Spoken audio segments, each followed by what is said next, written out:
Over the past 12 years of being scaled multiple international companies and also helped tons of business owners to scale their businesses.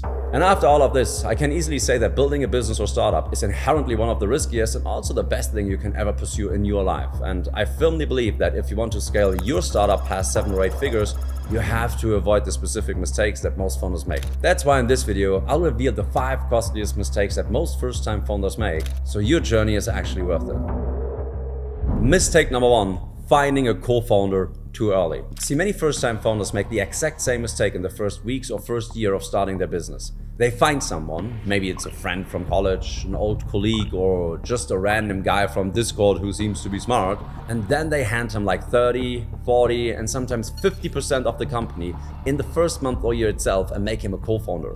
Now on the surface, this looks like ambition. 2 people building something together, better than 1, right? But the truth is, underneath it's almost always fear. See, most first-time founders are often afraid to run that first mile alone. And many times they are also missing some specific skills like sales or design or coding. And at that time, finding someone else to bring in feels way easier than just figuring it out yourself. I get that. But here's the thing you have to understand. Equity is the most expensive thing in your business, period. It is the one thing that you can never earn back. So if you give away a massive chunk of it in exchange for a little bit of comfort in your first month or year, you are just setting yourself up for a nightmare down the line. For example, let's say you are 2 years in. The person you brought on has slowly started drifting away. Maybe he loses interest, or maybe he just stops putting in the work like you do because it was never his company the way it's yours. And now you're stuck because you can't just fire a co-founder. And even if you could, he still walks away owning his shares of the thing you are now carrying alone. So basically, a skill gap that you could have solved with just a contractor for a few $1,000s has now become a permanent partner that you cannot get rid of. And trust me, that loneliness you were trying to avoid in the first year is nothing compared to the resentment you'll be carrying in year 3. See, in 2026, going solo is the new default for most first-time founders now. And honestly, it's way healthier too. Look, you only bring in a real co-founder when 3 things line up at the same time. First, you share the same long-term vision. Second, your skills genuinely complete each other. And third, you have built up trust over years and not weeks. If all 3 of those aren't there, then you don't need a co-founder. All you need is a hire. And if you are still stuck deciding, just run one simple test on yourself. Ask this yourself. Would you still want this person as a co-founder if you already had the skill they are bringing in? If the honest answer is no, then what you really need is just a contractor. And giving up equity would be the wrong trade here. Mistake number 2, being too customer friendly. Now, when most first-time founders finally land their first paying clients, they're absolutely terrified of losing them. So most of the time, whenever one of them asks, hey, can you do also this? Or can you take care of that? Or could we do this on top? The founder says yes, always yes, yes, yes, every single time. Now on the surface level, that looks like the right thing to do. It feels like you are being customer friendly, scrappy, helpful, and all those good things. But what's actually happening is you're slowly turning your business into a custom shop that just does whatever the loudest client asks for. For example, let's say you're running an SEO agency in the first year and your first big client asks you if you can also run some paid ads for them. And you say yes, because the money is right there and you feel like it's a good decision. And then the next client wants email marketing added on. And another one wants you to make a design for their web shop. And now if you fast forward 2 years, your agency isn't really an SEO agency anymore. It's basically 5 half-built services stitched together, and it's not known for being great at any single one of them. Meanwhile, another agency down the street that only does SEO and only for lawyers is charging 3 times as much and even turning clients away. That's what saying yes to everything actually costs you. If every client got their custom exception or their weird one-off request, their special version of the thing, your team would draw on trying to remember which client gets which version of what. And your margins would collapse because everything is a one-off now. But the worst part, you can't even sell your thing to new customers cleanly anymore. Because it's not really one thing or product anymore, it's like 50 different things bolted together. The fix here is pretty simple. The first thing you have to do is get comfortable saying no. Because most founders think saying no will make you lose the client, but in reality it does the exact opposite. When you say no, and you say why you say no, you actually start looking like an expert instead of a vendor. Clients respect a founder who knows what his business does and what it doesn't. The second thing is, when you do say yes, only say yes to stuff that all your other clients would benefit from too. So for example, let's get back to this SEO agency example. Let's say a client asks you if you could also start writing their blog posts. Now, instead of just saying yes to that one client, ask yourself, would every other client in my agency also pay me for this very service? And if the answer is yes, Merry Christmas, you just found a new service to properly launch, price, and roll out to all your other clients. clients. But if the answer is no, and it's only this one client who wants it, then it's not a service, it's a favor. And favors don't scale your business. In dumb terms, if a request would only work for one client, say no. But if it would work for all of them, then turn it into a real, prized, packaged part of your business.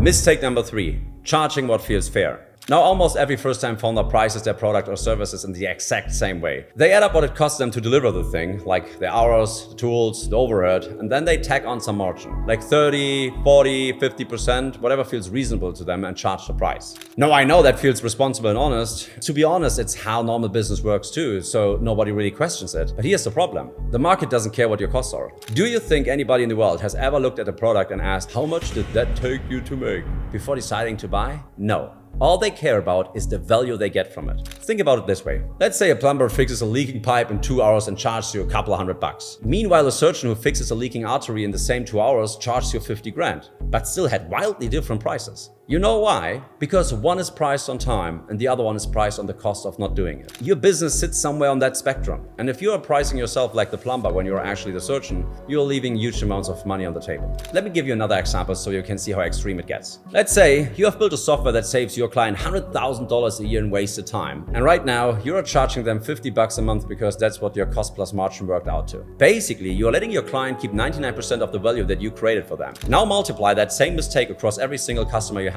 And that's the difference between running a small business and running a 7 or 8 figure business. Not to mention that charging too little sometimes can actually hurt you, because serious buyers assume cheap means unserious. So your price isn't just what you get paid. It's also a signal about what kind of business you are running. So stop asking, what does this cost me to make? And start asking, how much value does this create for the buyer? And then charge a fraction of that value and not a percentage of your costs. So if your software or service is saving someone 100 grand a year, then charging them 10 grand is a bargain to them and a fortune to you. And the fastest way to actually figure out this number is to just ask the people already buying from you. Ask them one simple question. How will their business be affected if they stop using your product tomorrow? Mistake number 4, trying to grow too fast. Alright, so let's say your business is finally running okay. Not perfectly, but okay. Money is coming in, customers are buying, and it feels like the thing is finally on its feet. But underneath, you kind of know it's a mess, because deadlines keep getting pushed, your team is burning out trying to handle the current workload, and you have to personally keep stepping in to fix mistakes last minute just to keep the clients happy. However, despite all of this, most first-time founders think that more customers or more revenue will somehow fix that. So they decide to push harder on growth, they put more money on ads, cold outreach, and they start posting even more content and basically start to step on the gas. But in the real world, growth doesn't fix a broken business. It exposes it. For example, let's say there is a car with a small oil leak. Now at 30 miles an hour, that leak is basically nothing. You could drive that car around for months and barely notice it. But now push that same car up to 100 miles an hour and the exact same tiny leak can destroy the engine in minutes. Now the leak didn't get any worse. It was just exposed by speed for what was already there. And your business works the exact same way. Those little bottlenecks in your workflow that you could get away with at 10 or 15 or 20 clients become a total disaster at 50, 60, 70 clients. And the time you hit 100, you are dead. Your team starts missing critical deliverables, the work quality tanks, and clients start asking for refunds. Now you have a way bigger and more expensive problem than the one you started with. You are burning ad budgets, acquiring angry clients, your reputation takes a public hit, and honestly, most founders never really recover from that. See, early traction isn't a signal to scale. It's actually a signal to stabilize. When you've got your first 10 or 50 customers, this is when you stop chasing growth and instead be obsessed over the machine that delivers it. Fix the actual work. Map out exactly how a project goes from start to finish. And make sure your team can hit deadlines without you being personally involved and holding their hand. Only when the machine has actually proven that it can handle the weight, then and only then you do step on the gas.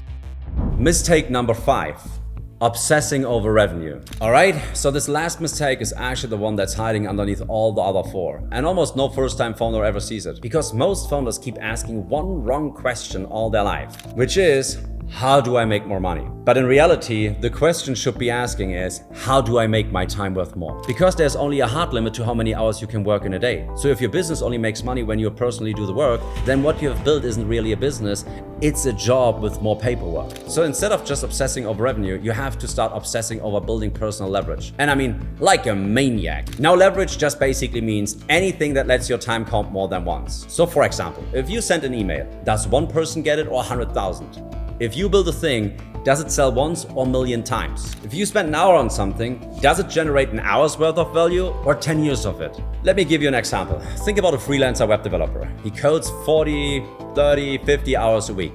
Charged by the hour, and if he stops opening his laptop, the money stops too. Now think about another guy who took the same skill and built a small development agency. He's got 3 developers on his team shipping projects, he closes the deals, they build it, and he keeps the margin. Both of them have the same skill, it is the same industry, but one is trading his own hours for cash forever while the other one built leverage over other people's time. And that difference isn't work ethic or talent, it's leverage. Now leverage shows up in a few basic forms, and every serious founder has to build at least one of them early. First is people leverage. This is where you get other people to do the execution and you own the outcome. This is basically building a team. Second is product leverage. You build a software digital asset once and it sells infinitely with 0 extra costs. Third is content leverage. You record a video or write a post once and it works as a 24/7 salesman for your brand. And fourth is capital leverage. You deploy money into ads or investments or assets that yield a return without your physical labor. So pick the 1 or 2 that fits what you're building and then start stacking it early, because trust me, the founder who builds real leverage in year 1 is playing a completely different game by year 5. So from now on, every choice you make should get filtered through one simple question. Does this multiply my output, or is it just trading my hours for cash? So if a client asks you to take a custom project, ask yourself, does it multiply or trade? Because if it's just trading, then be very, very careful about how much of your week you're actually dedicated to it. Because at the end of the day, you only get one life. And that's it. Those were the 5 costliest mistakes that most first-time founders make. And now listen, if you're a business owner who wants to scale your business to 7 and 8 figures without grinding 10 days, then click on the top link in the description and I will send you the operator map for free. In the operator map, you will find 8 questions that will show you exactly where your business is losing time, money, and energy, and help you to build a business that you actually enjoy to run. Anyway, that's all from me in this video. Until then, click on this video because YouTube thinks you like it.